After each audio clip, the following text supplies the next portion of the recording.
दोस्तों, आज मैं आपको केन्या के बारे में कुछ दिलचस्प बातें बताने जा रहा हूँ। केन्या अफ्रीकी महाद्वीप में स्थित एक ऐसा देश है जिसकी राजधानी नैरोबी है। केन्या ऐसा देश है जिसकी 99% आबादी काले रंग की है। यहाँ पर मिडिल कास्ट लोग हैं ही नहीं, या तो वह बहुत ही अमीर हैं या तो बहुत ही गरीब हैं। दोस्तों, आइए हम केन्या को थोड़ा और बारीकी से जानते हैं। केन्या का इतिहास गुलामी भरा रहा है।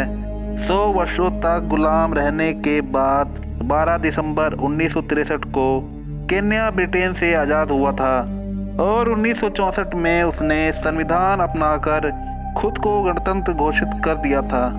दोस्तों, वैज्ञानिकों का मानना है कि मनुष्य की उत्पत्ति केन्या में ही हुई थी, क्योंकि यहाँ पर इंसानों के सबसे पुराने अवशेष पाए जाते हैं।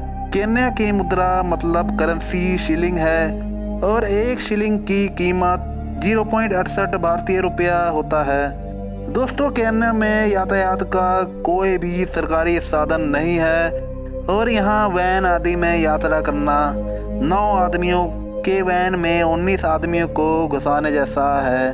गुलाब के फूलों के उत्पादन में केन्या दुनिया में नंबर 3 पर आता है। केन्या को फ्लावर गार्डन और यूरोप भी कहा जाता है। केन्या में लगभग 1132 तरह के पंछी हैं और इनमें से 342 तरह के पंछी ऐसे हैं जो एक ही पार्क में 24 घंटे से कम समय में देखे जा सकते हैं, जो अपने आप में ही वर्ल्ड रिकॉर्ड साबित करता है। इस देश में 67 तरह के अलग अलग भाषाएं बोली जाती हैं। वैज्ञानिकों ने अनुमान लगाया है कि केन्या में पाए जाने वाली ग्रेट रिफ घाटी 2 करोड़ वर्ष पहले बनाई गई थी। यह तब बनना शुरू हुई जब पृथ्वी अपने आकृति बना रही थी। केन्या के मुख्य निर्यात में जड़ी बूटियां और चाय शामिल हैं। यहाँ पर पर्याप्त मात्रा में तेल का भी उत्पादन किया जाता है, लेकिन इनमें से अधिकांश का उपयोग देश में किया जाता है और कुछ पड़ोसी देशों को निर्यात किया जाता है। अगर आप कभी केन्या में जाते हो तो आपको किसी भी गली या बीच रोड पर शेर, तेंदुआ या चीता दिख सकता है।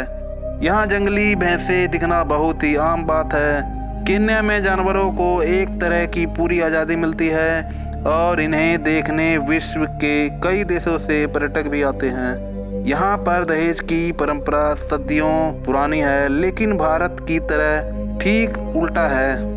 यहाँ लड़के वाले लड़की को दहेज में 10 गाय भेंट करते हैं और ऐसा ना करने पर वह शादी नहीं मानी जाती।